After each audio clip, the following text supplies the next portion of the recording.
So guys, balik lagi sama kuliah sore bareng El di sini. Oke, ini adalah Infinix GT20 Pro, HP 4 jutaan dari Infinix yang kenceng parah. HP ini tuh dijual dengan harga mulai dari 4,3 jutaan ya. Harga yang menurutku tuh masih di kelas yang cocok buat HP-HP kenceng kayak gini. Buat desain sih nggak ada yang beda jauh ya sama generasi sebelumnya. Ini desain yang masih familiar sama GT series, dimana kayak robotik-robotik gitu. Cuma kali ini tuh dikasih sentuhan RGB LED yang bisa diaktifin di pengaturan. Misal buat notifikasi HP, animasi saat ngecas HP, atau pas lagi main game. Running LED-nya ini juga cakep, karena nggak sekedar kelap-kelip aja, tapi tuh dia bisa ngasih efek yang bisa kita sesuaiin sama keinginan kita.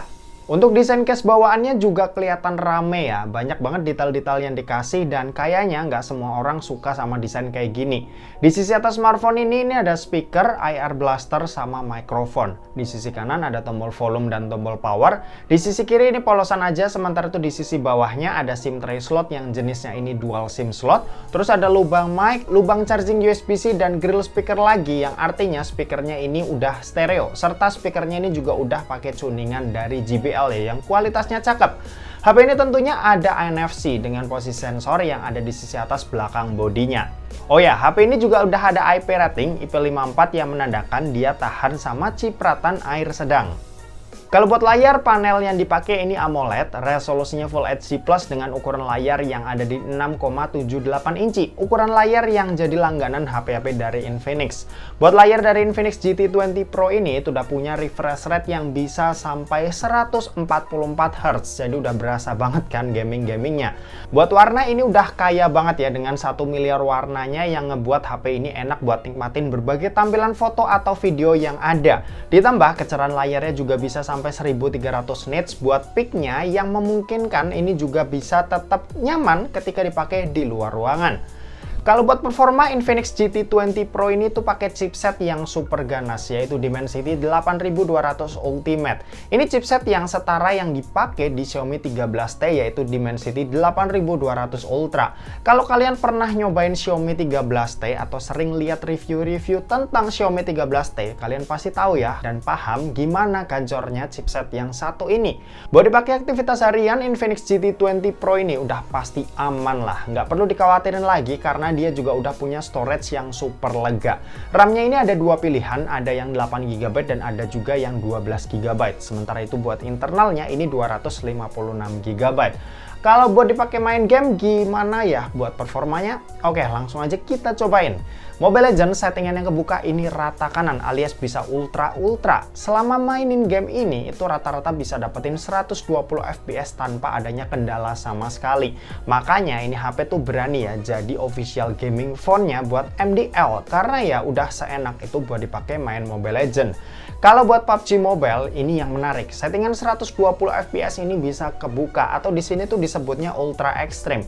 Settingan 120 fps-nya ini itu ada di grafik smooth ya. Sementara itu kalau buat HDR-nya ini bisa sampai ekstrim dan ultra HDR ultranya ini juga udah kebuka. Jadi emang buat settingan rata kanan ini udah tersedia dan udah bisa kita pakai ya di HP yang satu ini, dan mau dijalanin di settingan apapun ini lancar banget. Kalau buat Genshin Impact di settingan lowest-nya ini rata lah ya, bisa dapetin 60 fps tanpa adanya kendala sama sekali. Sedangkan buat highest-nya ini naik turun tapi masih di atas 50 fps, yang artinya itu tuh masih bagus banget. Mirip banget nih sama performa kayak HP-HP flagship belasan juta yang kalau jalan di highest ini juga kisaran segini buat fps yang didapat. Overall sih performanya udah luar biasa gacor ya. Aku yang pakai pun kaget sekaligus puas sama HP 4 jutaan ini. Kalau buat baterai ini kapasitasnya 5000 mAh. Buat dipakai nonton YouTube selama 1 jam, baterainya ini berkurang sebanyak 7%. Main sosmed scrolling reel selama 1 jam, baterainya ini berkurang sebanyak 9%. Dan buat main Genshin di settingan lowest selama 1 jam, baterainya ini berkurang sebanyak 24%.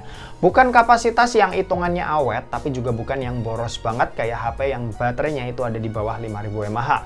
Kalau buat kecepatan ngecas, ini tuh ada di 45 watt ya. Isi dayanya dari 0 sampai full butuh waktu sekitar 1 jam lebih sedikit. Buat sistem operasi, Infinix GT20 Pro ini tuh pakai XOS 14 dengan basis Android 14. Untuk update sendiri, Infinix ngejanjiin buat ngasih 2 kali Android update dan 3 tahun security patch. Lumayan lah buat brand kayak Infinix, asal ada kejelasan aja berapa kali update-nya itu udah bagus daripada nggak dikasih tahu sama sekali. Oke, dan terakhir kita mau bahas soal kameranya. Jadi buat kamera Infinix GT20 Pro ini itu dibekali dengan setup triple kamera. Ada kamera utama yang punya resolusi 108 megapiksel ber-OIS, dan sementara dua sisanya ini cuma pemanis aja, yaitu lensa makro 2 megapiksel dan depth sensor 2 megapiksel. Kalau kamera yang di bagian depan ini resolusinya 32 megapiksel. Buat hasilnya menurutku ini biasa aja. Kalau ngukur dari harga yang jelas ada di harga 4 jutaan, HP ini tuh berasa kurangnya ya dibanding HP-HP lain. Tapi buat sekedar ambil momen ini udah cukup banget. Di kondisi cukup cahaya ini cakep ya. HP 2-3 jutaan kalau di kondisi pencahayaan bagus gini pun hasilnya juga bagus. Untuk foto detail kayak foto bunga ini itu hitungannya masih cukup oke asal pencahayaannya juga memadai. Nah, kalau buat foto selfie ini menurutku yang agak kurang ya. Warna kulit kelihatan agak aneh, ditambah sisi background awan itu detailnya juga berkurang. Nah, sisa hasilnya kalian bisa cek aja nih dari hasil foto-foto berikut ini.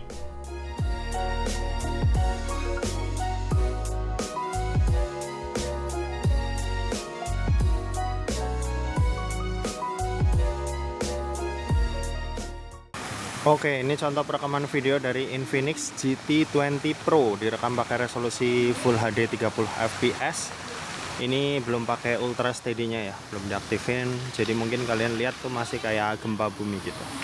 Ini kondisi jam 9 pagi, jadi kondisi awan cukup terang meskipun berawan ya.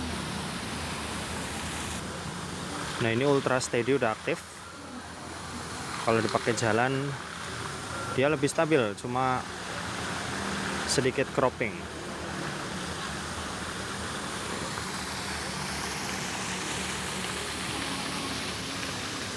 Kita coba pakai jalan lagi ke sana.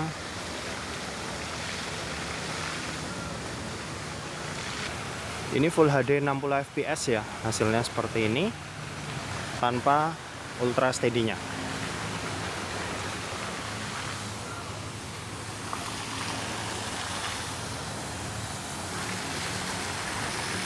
Nah, ini Full HD 60 fps, Ultra Steady udah aktif.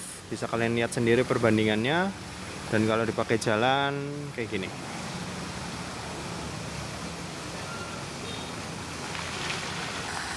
Kalau ini 4K 30 fps, hasilnya kayak gini. Yang jelas dia lebih detail. Zoom digitalnya ya, ini yang 3 kali. Sedikit agak pecah sih. Cuma ya lebih bagus daripada yang Full HD tadi.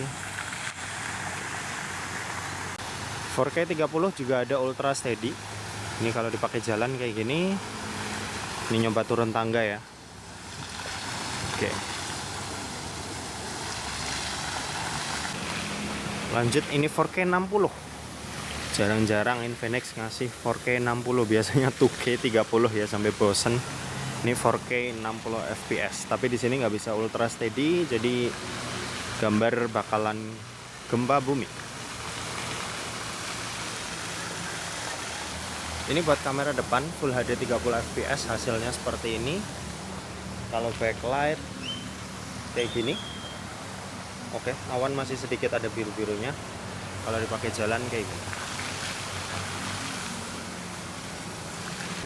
Kamera depan yang Full HD 30 ada Ultra Steady, dia lebih nge-crop, cuma hasilnya lebih stabil. Bisa kalian bandingin sama video sebelumnya, yang ini lebih stabil ya. Oh ya, kalau backlight harusnya sih sama aja ya. Lanjut, ini Full HD 60 fps, hasilnya seperti ini. Backlightnya kayaknya awannya sedikit lebih putih, atau sama aja ya. Ya, yang penting muka masih kelihatan jelas. Mantapnya buat kamera depan Full HD 60 fps, dia ada Ultra Steady ya, ngasih opsi buat rekaman yang lebih stabil. Oh ya, backlightnya ya kurang lebih mirip lah ya. Resolusi kebanggaan Infinix 2K 30 fps buat kamera depan. Mentoknya di sini ya, 2K 30 fps. Cuma ya oke lah, ini kamera depan bukan kamera belakang. Kalau kamera belakang tadi mantep bisa 4K 60. Kamera depan ini mentoknya di 2K 30 fps. Hasilnya kayak gini. Ini bokeh video di Full HD 30 ya bisanya, dan hasilnya kayak gini. Untuk rapi enggaknya ya ini lumayan rapi untuk kelasnya. Ya, lumayan rapi. Oke, kayak gitu aja. Kita balik ke studio. Yuk. Oke, kesimpulannya Infinix GT 20 Pro ini itu emang nargetin orang-orang yang butuh HP dengan performa super kencang tanpa perlu ngeluarin duit yang lebih. Cukup ngerogoh kocek 4 jutaan aja kalian udah bisa ngelibas semua game-game yang ada di Play Store saat ini. Kalian yang doyan main game dan ngabisin banyak waktu buat main game di smartphone, pasti juga dijamin ya bakal puas sama performa yang dikasih. Ya intinya kalau soal performa, ini HP gacor banget lah, nggak ada tandingan. Tapi kalau misal ngomongin soal desain, apalagi kamera, ini HP bukan buat kalian ya yang punya jiwa-jiwa estetik atau kalian yang suka foto-foto atau bikin konten. Bisa sih, cuma ya nggak bakal cocok aja. Dan oke, mungkin segitu aja buat video kali ini. Terima kasih buat yang udah nonton video ini. Jangan lupa buat like, komen, dan share juga ke teman-teman kalian supaya teman-teman kalian mendapatkan informasi yang bermanfaat dari kuliah sore. Oke, terima kasih buat yang udah nonton video ini sampai habis dan sampai jumpa di kuliah selanjutnya. Bye-bye.